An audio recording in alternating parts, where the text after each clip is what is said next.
할렐루야. 네, 너무나도 반갑습니다. 또 이 자리에 서서 여러분과 함께 주님의 말씀을 함께 나누게 되어서 너무나도 기쁜데요. 또 앞으로도 주님의 말씀을 나누며 서로 하나님 안에서 성장하고 주님 안에서 자라날 수 있는 우리 모두가 되기를 소망합니다.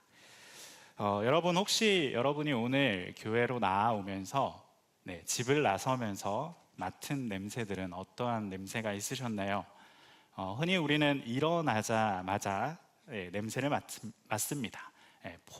폭닥한, 포근한 이불 냄새, 혹은 어제 샤워를 했지만 다시 스멀스멀 올라오는데 머리 냄새. 이러한 냄새들을 없애기 위해 우리가 욕실로 들어가면 또 어떤 냄새들이 나죠? 향기로운 샴푸 냄새, 바디 클렌저 냄새, 비누, 치약 냄새 등등의 여러 가지 냄새들이 나죠.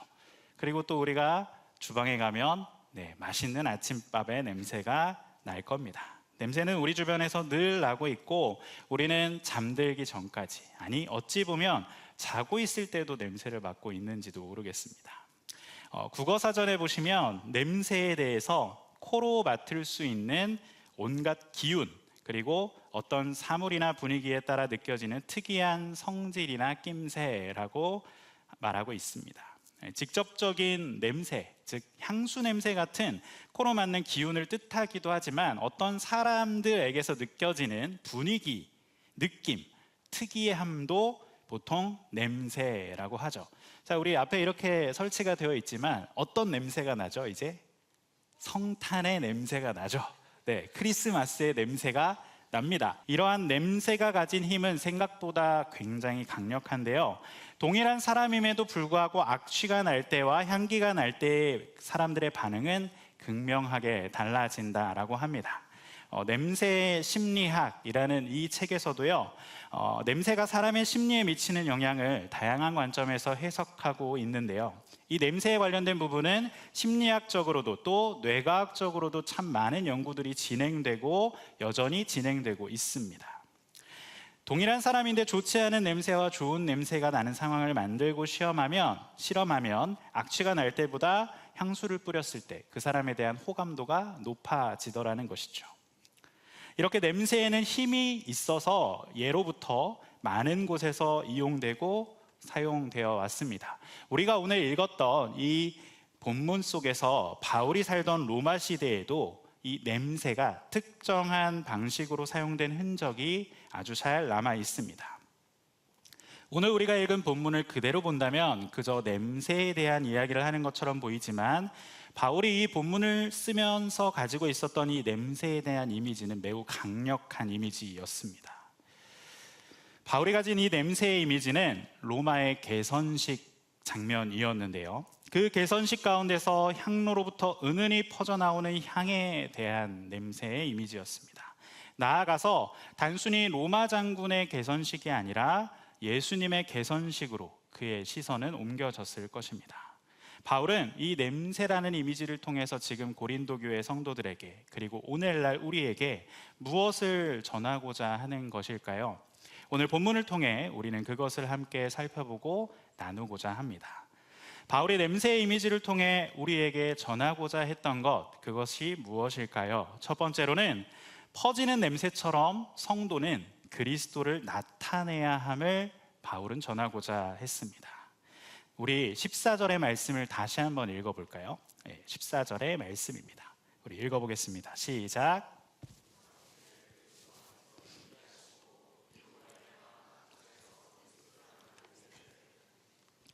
나타내시는 하나님께 감사하노라. 아멘.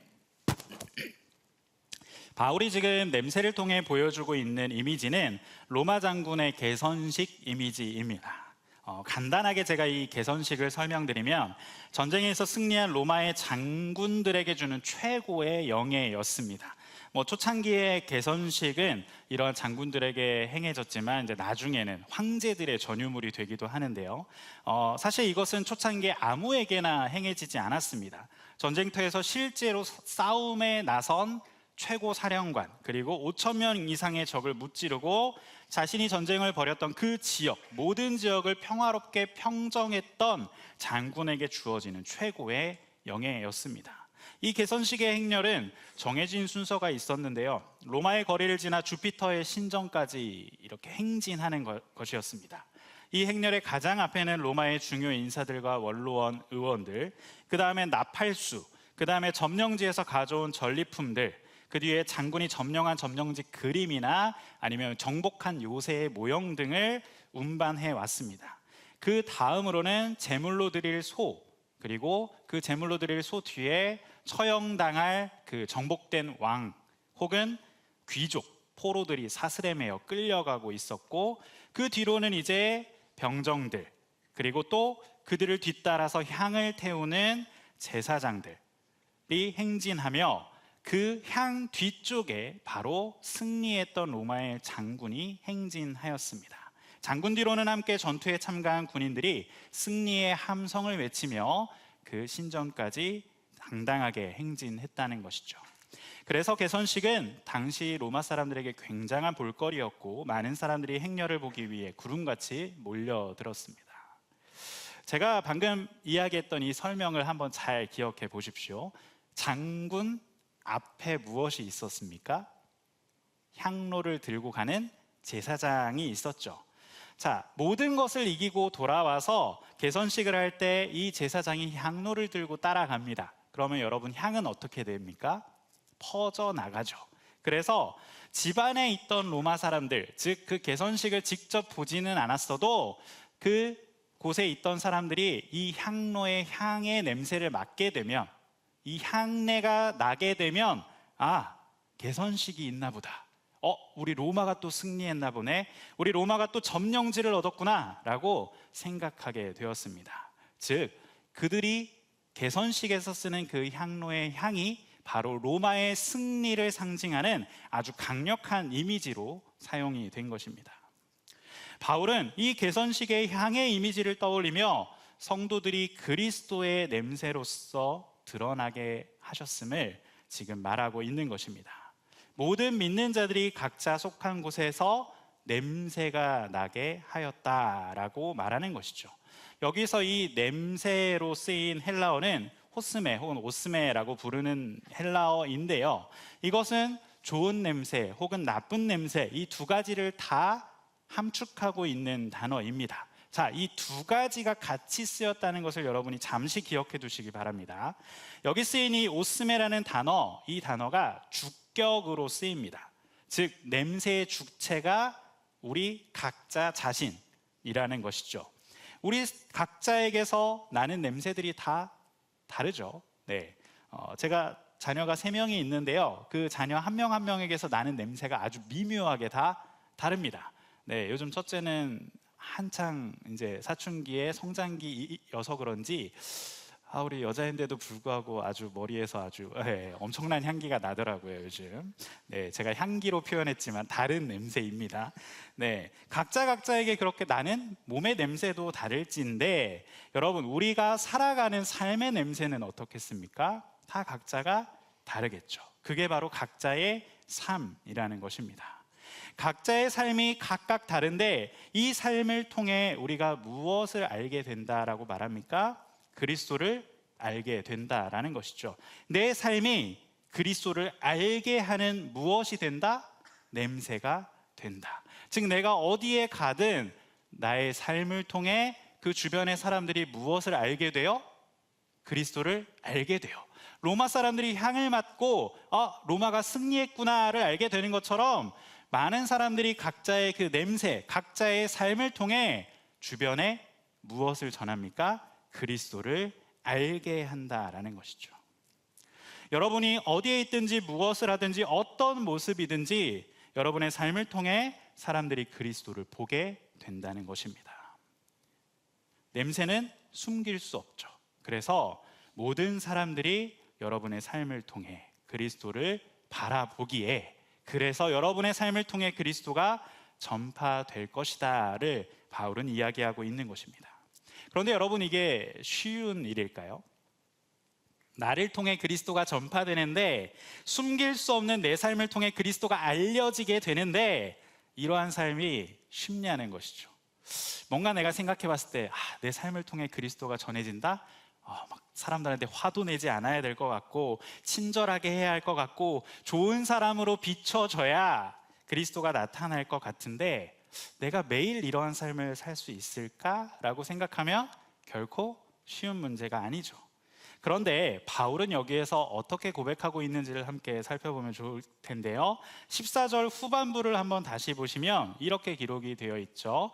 우리로 말미암아 각처에서 그리스도를 아는 냄새를 나타내시는 하나님께 감사하노라 라고 기록이 되어 있습니다.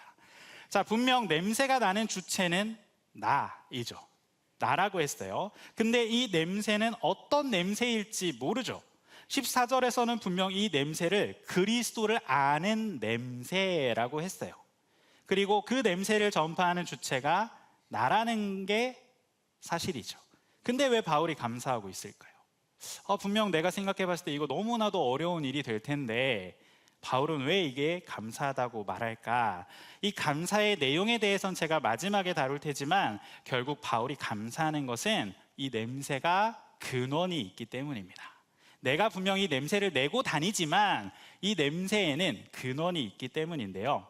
여러분, 내가 바지에 똥을 좀 묻히고 돌아다니면 어떤 냄새가 날까요? 내가 지나가는 곳마다 좋지 않은 냄새가 나겠죠. 하지만 내가 향수를 뿌리고 지나간다면 내가 지나간 곳에는 무슨 냄새가 날까요? 향수가 나겠죠. 분명 그 냄새에는 근원이 존재한다라는 것인데요. 이것으로 인해 바울이 지금 감사하고 있는 거예요. 그래서 바울은 두 번째로 이 냄새를 통해서 우리에게 그 향기의 근원이 그리스도임을 전하고 있는 것입니다. 분명 바울은 우리의 삶이 그리스도를 아는 냄새가 된다고 하였죠. 그리고 바울은 우리가 나타내는 냄새의 근원에 대해서 오늘 본문 15절에서 우리에게 분명하게 말하고 있습니다. 우리 15절 말씀 같이 한번 읽어보겠습니다. 시작. 우리는 구원받는 자들에게나 망하는 자들에게나 하나님 앞에서 그리스도의 향기니. 자, 아까 우리 14절에서는 그 냄새를 표현하는 단어가 뭐였죠? 오스메라는 단어였잖아요. 그런데 여기에서는 어떻게 변할까요? 그리스도의 무엇이라고 표현하고 있죠? 향기라라고 표현하고 있죠.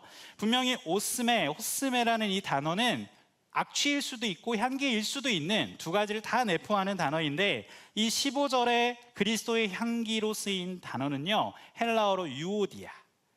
몇 번 이렇게 얼핏 들어보신 적이 있을 수도 있는 단어일 것 같은데요. 유오디아, 이 단어는 긍정적인 냄새, 좋은 냄새, 즉 향기만을 뜻하는 단어입니다. 바울이 14절 뒤에 15절에서 이 단어를 사용했다는 것은 우리가 그리스도의 냄새를 낼 텐데 그 근원은 무엇이다?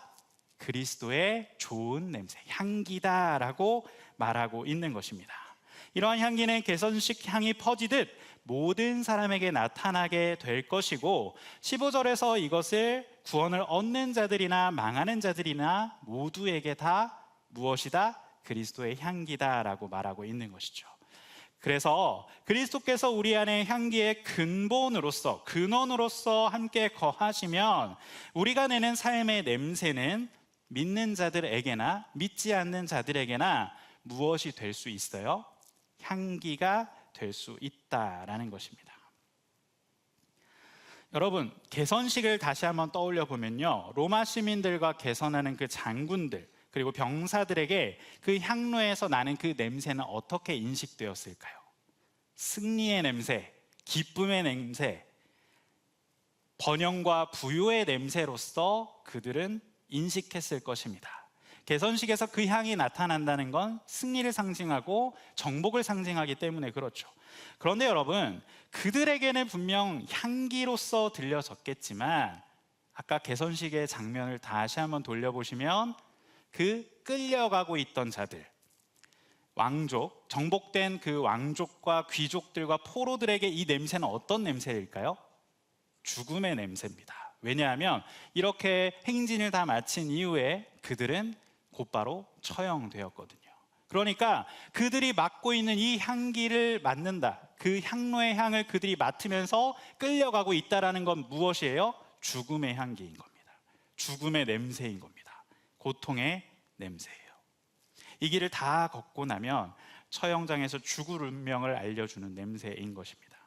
똑같은 냄새를 맡고 있지만 전혀 다르게 받아들이게 된다는 것이죠. 16절에서 이걸 분명하게 보여주고 있습니다. 이 사람에게는 사망으로부터 사망에 이르는 냄새요, 저 사람에게는 생명으로부터 생명에 이르는 냄새라. 누가 이 일을 감당하리요. 자, 여기에서는 다시 오스메라는 단어로 쓰입니다. 네.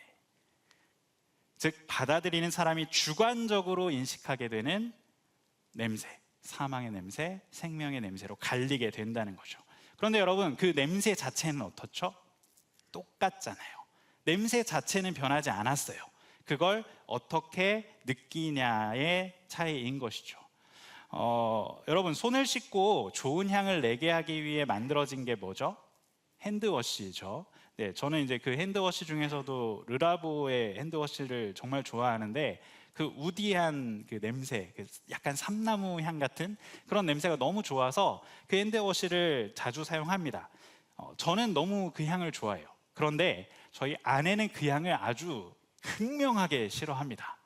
네, 제가 표정을 보니까 왜 싫어하는지를 몇몇 분들은 아시는 것 같아요. 왜 그럴까요? 네, 다들 동일하게 이 표현을 쓰시더라고요. 영안실 냄새 같아. 네, 관짝 냄새 같아. 막 이런 이야기들을 하시더라고요. 근데 여러분, 그 향기, 그 핸드워시가 가지고 있는 향이 변했나요? 변하지 않았나요? 변하지 않았어요. 그저 내가 어떻게 느끼느냐의 차이인 거죠. 그리스도가 향기의 근원입니다. 그리스도가 내 안에 계시고 내 삶을 주장하시면, 내 안에서 나를 역사하고 지배하시면 내 안에 그리스도, 즉 향기의 근원으로 인해 내 삶이 그리스도의 향기를 발하게 되어 있습니다. 왜? 내 안에 그리스도가 계시니까. 여러분, 내가 냄새의 근원이면요, 사실 우리는 악취를 풍길 수밖에 없는 인생입니다. 왜 그렇습니까? 우리 안에 더럽고 추한 죄가 가득하기 때문에 그렇습니다. 아무리 겉모양으로 잘 우리를 감추고 악취가 새어나가지 않게 하여도 숨길 수 없는 이 악한 본성이 우리 안에 있기에 평소에는 착하게 행동하고 선한 모습으로 드러나는 사람이라 할지라도 자신이 손해를 보거나 아니면 큰 불이익을 당할 것 같으면 돌변하게 되는 것, 나쁜 행동을 서슴없이 하게 되는 것이죠. 누군가에겐 향기처럼 다가가는 일이 가능하지만 어떤 자에게는 악취가 나는 것 같은 사람이 될 수도 있다는 것입니다. 우리가 그 냄새의 근원이 된다면 말이죠. 하지만 우리 안에 냄새를 내게 하시는 근본이 그리스도이시라면, 그리고 그 그리스도가 향기시라면, 그것이 내 안에 있을 때 우리는 무엇을 바라는 자가 될 수 있습니까? 향을 내는 자가 될 수 있습니다. 그런데 여기서 우리가 잊지 말아야 할 것, 놓치지 말아야 할 것은요, 이 향기는 어떤 자에게는 사망의 향, 죽음의 향으로도 맡아질 수 있다는 사실입니다. 분명 내 안에 그리스도로 인해 여러분이 그리스도의 향기를 바라며 삶을 살아가게 된다면 모든 사람에게 칭찬받고 인정받아야 할 것 같은데, 어떤 이들은 여러분을 손가락질 할 거라는 것이죠. 어떤 이들은 여러분을 욕할 거라는 것이죠. 어떤 이들은 여러분의 그 모습을 보며 좋지 않게 여길 수도 있다는 거예요. 그럴 수 있다는 겁니다. 그들에게 그것이 바로 죽음의 향기이기 때문입니다. 어찌 보면 그렇게 나뉘어지는 게 당연해요. 제가 교구 사역도 한 5년 정도 하면서 호스피스 병동에도 간 적이 몇 번 있는데요, 마지막 때를 준비하는 성도님들에게 임종 찬양을 불러드리면 그분들의 표정은 어떨까요? 굉장히 평안합니다. 아주 잠잠히 평안하고, 어떤 분들은 그 임종 찬양, 주님을 만나보자, 이제 이 세상을 떠나서 주님을 만나자 하는 그 찬양을 들으시면서 오히려 미소를 지으시는 분들도 참 많습니다. 죽어가는 사람에게도 성도라면, 그 안에 그리스도가 있다면, 그 안에 구원이 있다면 그는 이 찬양에 대해 아주 기쁨으로 반응하게 되죠. 그런데 옆에 있던 죽어가던 한 환자분이 이 찬양을 함께 듣잖아요. 들으시면서 그 잘 나오지도 않는 목소리로, 막 꺽꺽거리는 목소리로 막 난 죽지 않아, 죽지 않을 거야, 죽을 수 없어, 안 가, 막 하면서 고래고래 소리 지르는 것을 제가 보게 되었습니다. 여러분, 이 차이가 도대체 어디에서 나오는 것이냐 말이죠. 그리스도의 삶, 복음이 퍼져나가는 것이 자신들에게는 죽음밖에 없다는 것을 알리는 향이 됨을 그들도 본능적으로 알고 있는 것입니다. 그래서 우리가 내는 그리스도의 향기가 누군가에는 생명이 아닌 사망을 알게 하는 표지가 된다는 것도 이해해야 된다는 것이죠. 그래서 어찌 보면 세상 사람들이 이 땅 가운데 태어나신 예수 그리스도, 그 구원의 시작을 깨달으려고 하는 것이 아닌 자신의 쾌락과 만족에 더욱더 몰두하게 되는 건지도 모르겠습니다. 사랑하는 청년 여러분, 내 안에 향기의 근원이 그리스도이심을 기억한다면 우리가 낼 수 없는 향기를 살아갈 수 있게 될 것입니다. 부족하고 연약한 나라 할지라도 하나님 그리스도께서 우리 안에 향기를 내게 하시면 우리의 삶은 향기 나는 삶이 될 줄 믿습니다. 그분이 향기의 근원임을 기억하며 살아갈 수 있는 저와 여러분이 되기를 바랍니다. 마지막으로 바울이 전하고자 했던 것은 향기로운 삶을 살게 하시는 하나님께 감사해야 함을 전하고자 하였습니다.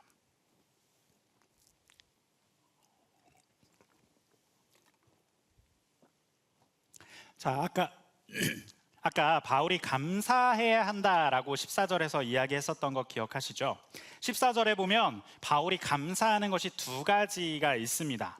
항상 우리를 이기게 하시고에 대한 감사와 또 우리를 통해 그리스도를 나타내게 하심에 감사라고 그는 지금 두 가지의 감사를 지금 주님께 올려드리고 있는데요.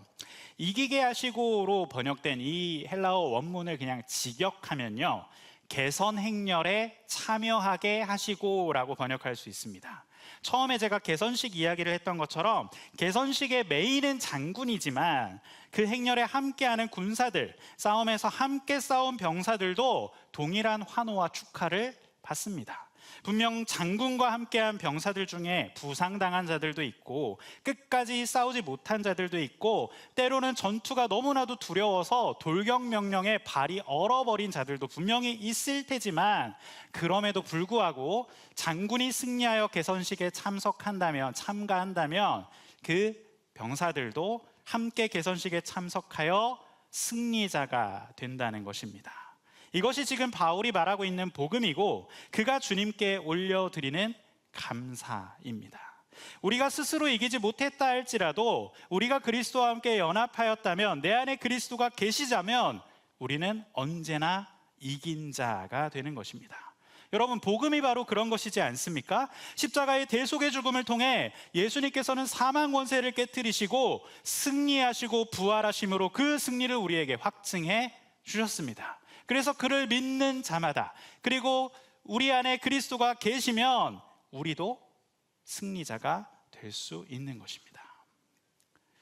그분을 믿는 자에게 이제는 더 이상 죄의 지배 아래, 사망의 지배 아래 놓이는 것이 아니라 부활과 영생의 기쁨을 함께 누리는 자가 되었습니다. 그분 안에 속함으로 말미암게 된 것이죠. 그래서 바울은 지금 감사하는 것입니다. 그리고 또한 그리스도를 나타내게 하심, 앞서 말한 것처럼 분명 우리 스스로는 향기를 낼 수 없는 연약한 존재이지만 우리 안에 향기의 근원이신 그리스도가 계시면 우리가 향기를 내도록 하시기에 감사한다고 고백하는 것입니다. 여러분, 사실 바울의 모습을 한번 곰곰이 생각해 보면요, 그가 왜 감사하는지에 대해 우리는 잘 알게 될 겁니다. 그 또한 사도에 대한, 그 사도직에 대한 의심들이 참 많았습니다.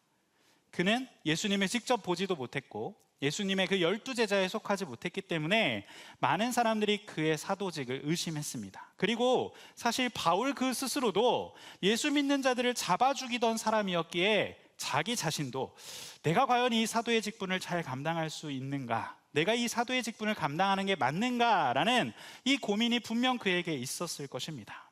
하지만 그를 통해 하나님께서는 복음이 전파되게 하셨고 놀라운 선교의 역사를 이루어 주셨습니다. 이 모든 것이 바로 주님이 복음의 향기가 나타내게 하신 것임을 바울 스스로도 분명히 보았기에 그는 감사할 수 있었던 것입니다. 그가 이렇게 오해를 받아도, 고난 가운데 있어도, 복음을 전하다 매에 맞고 감옥에 갇혀도 자신의 삶을 통해 복음이 그리스도가 나타남을 그는 경험하게 되었고 그것에 감사할 수 있었던 것입니다. 분명 청년들의 삶 속에서도 여러분 스스로가 나는 그리스도를 드러낼 수 있는 선한 것이 내 속에 아무것도 없다라고 느껴지거나 낙심하는 지체들, 또한 그런 시간들이 여러분의 삶에 분명히 있을 것입니다. 분명 내가 할 수 있는 것이 아무것도 없는데 어떻게 내가 그리스도를 전하지? 내 삶을 어떻게 그리스도를 나타내는 데 사용하지라고 도리어 고민하고 염려하며 걱정하는 청년들도 있을 것 같습니다. 그러나 여러분, 오늘 바울이 고백하는 것처럼 이미 하나님께서는 여러분의 삶을 통해 그리스도를 나타내고 계십니다. 여러분이 세상 속에서 참 혼란스럽고 불안한 가운데서도 결코 포기하지 않는 믿음을 가지고 살아간다면, 그리고 세상은 거짓을 외치고 그것이 이득이 된다 말할 때에도 정직으로 주님 앞에 살아간다면, 남과 끊임없는 비교를 통해 자신의 자존감을 세우는 이 세상 속에서도 도리어 하나님께 자신의 삶을 그저 내어 맡기고 순종하는 삶을 살아가는 여러분의 그 삶을 통해 하나님께서는 그리스도의 향기를 퍼져가게 하십니다. 사실 여러분, 고린도 교회도 마찬가지였습니다. 바울이 고린도 전후서를 써서 보낸 이유는 그들 안에 다양한 문제와 어려움들이 있었기 때문입니다. 그런데 바울이 그들의 이 문제, 여러 가지 문제에 대해 모든 것의 해결 방법으로 이것을 제안하고 있습니다. 아주 유명한 말씀이죠. 고린도전서 1장 31절에 보시면 이렇게 기록되어 있습니다. 우리 다 함께 같이 읽어보겠습니다. 너희가 먹든지 마시든지 무엇을 하든지 다 하나님의 영광을 위하여 하라. 아멘. 보잘것없어 보이는 생각이나 행동이라 할지라도 여러분, 그것이 하나님의 영광을 위한 생각이 되고 하나님의 영광을 위한 일이 된다면 주님께서는 그것으로 그리스도를 나타내는 삶을 사용하실 줄 믿습니다. 그것이 바로 그리스도를 나타내는 삶이 될 줄 믿습니다. 그리고 주님은 그러한 삶으로 우리를 이끌어 주실 것입니다. 그것을 기대하며 바울처럼 주님 앞에 감사로 나아갈 수 있는 우리 모든 청년들이 되기를 소망합니다. 여러분, 우리가 아무리 만신창이가 되어 있더라도 전쟁에서 승리하면 어떻게 돼요? 승리자의 관을 함께 쓰며 영광을 누리게 됩니다. 또한 우리가 예수님 안에 거하면 분명 나는 연약하고 부족하지만 주님께서 우리를 통해 향기가 잘 나타날 수 있도록 우리의 삶을 사용하시고 변화시켜 가십니다. 그래서 나의 삶을 통해 그리스도의 향기를 나타내게 하십니다. 이 사실을 기억하며 나를 통해 행하실, 나의 삶을 통해 그리스도의 향기를 드러내실 주님께 감사할 수 있는 우리 모두가 되기를 바랍니다.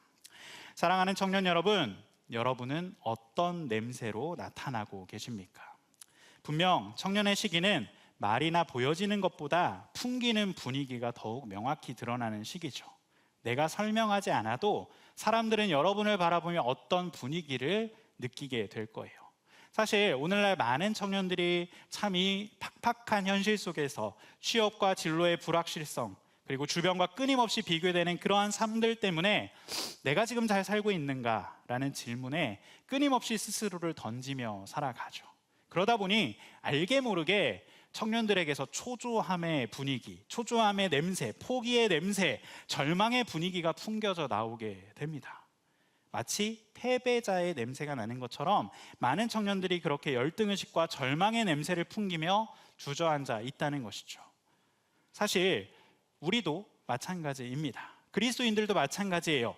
우리 안에 스스로 내 안에 선한 것이 없어서 내 모습이 너무나도 연약하고 부족해서 세상 속에서 너무 많은 때와 더러움을 묻히며 살아가서 우리조차도 패배의 냄새를 풍기며 살아가요. 내가 이렇게 살아가는데 어떻게 내가 그리스도의 향기를 전해? 내가 어떻게 그리스도를 전하는 삶을 살아? 하면서 여러분 스스로가 그렇게 패배자로 남아 있다는 것이죠. 그런데 여러분, 우리는 패배자의 행렬에서 패배자의 분위기와 냄새를 풍기는 자들이 아님을 기억하시기 바랍니다. 아직 내 삶의 결과가 제대로 나타나지 않았더라도, 아직 성취한 것이 없다 할지라도 여러분은 승리의 편에 서 있습니다. 그리고 예수 그리스도께서 세상을 이기셨기에 우리도 이긴 자로서 승리의 편에 서게 되었습니다. 그리고 아름다운 그리스도의 향기를 바라게 됩니다. 요한복음 16장 33절에 보시면 세상에서는 너희가 환난을 당하나 담대하라 내가 세상을 이기었노라 라고 우리에게 분명히 말씀해 주셨어요. 여러분, 아직도 내가 그러한 열등의식에 패배의 냄새를 풍기고 있다면 세탁기를 한번 떠올려 보십시오. 여러분, 하루를 열심히 살아가시고 집에 들어가면 옷을 벗죠. 옷에는 여러 가지 더러운 냄새도 배어 있고 얼룩도 묻어 있을 것입니다. 그 옷을 우리는 어떻게 하죠? 세탁기에 넣고 빱니다. 세제를 넣죠. 요즘은 세제가 잘 나와서 그 캡슐 세제 안에 유연제와 코팅제 뭐 다 들어가 있습니다. 네, 그래서 이거 하나만 넣으면 끝이죠. 열심히 세탁기를 돌리고 옷이 나오면 그 옷은 이제 어떻게 됩니까? 땀과 얼룩, 냄새는 사라지고 향긋한 향기만이 남게 됩니다. 마찬가지로 우리의 삶에서 향기를 내는 것도 그래요. 우리가 학교에서, 직장에서, 일터에서, 우리의 가정에서, 다양한 관계 속에서 우리는 그리스도의 향기를 나타내야 하는데 우리의 여러 가지 모습으로 말미암아 우리 스스로가 더럽다고 느껴질 수 있습니다. 그렇지만 그러한 삶 속에서 무엇을 통해? 예수 그리스도를 통해, 예수님을 통해 우리 안에 향기가 드러내게 할 수 있어요. 그분의 향기로 우리의 더러움을 다 덮고 우리의 삶이 아름다운 향기로 드러날 수 있음을 여러분 기억하시기 바랍니다. 여러분, 빨면 되죠. 다시 빨면 됩니다. 향기를 우리 안에 품으면 우리도 다시 향기를 낼 수 있음을 기억하며 내 안에 항상 그리스도가 온전히 함께 하시기를, 그리고 그분께서 내 안에서 일하여 달라고 간구하는 우리가 되기를 바랍니다. 그리고 우리가 그리스도의 향기를 나타내야 할 곳에서 그 향기를 나타낼 수 있는 능력을 달라고, 그리고 내 더럽고 추한 냄새나는 모든 것을 그리스도의 향기로 덮으셔서 오직 예수 그리스도만이 내 삶 속에 나타날 수 있게 해달라고, 아니 그렇게 하실 주님을 신뢰하며 믿음으로 바라보겠노라고 결단하는 여러분이 되시기를 바랍니다. 주님, 제 삶이 완벽하지는 않아도 그리스도를 드러내는 통로로 사용해 주심을 감사드립니다. 오늘도 나의 삶을 통해 그리스도의 향기가 퍼져나가게 하여 주옵소서라고 고백하며 살아갈 수 있는 저와 여러분이 되기를 주님의 이름으로 축복합니다.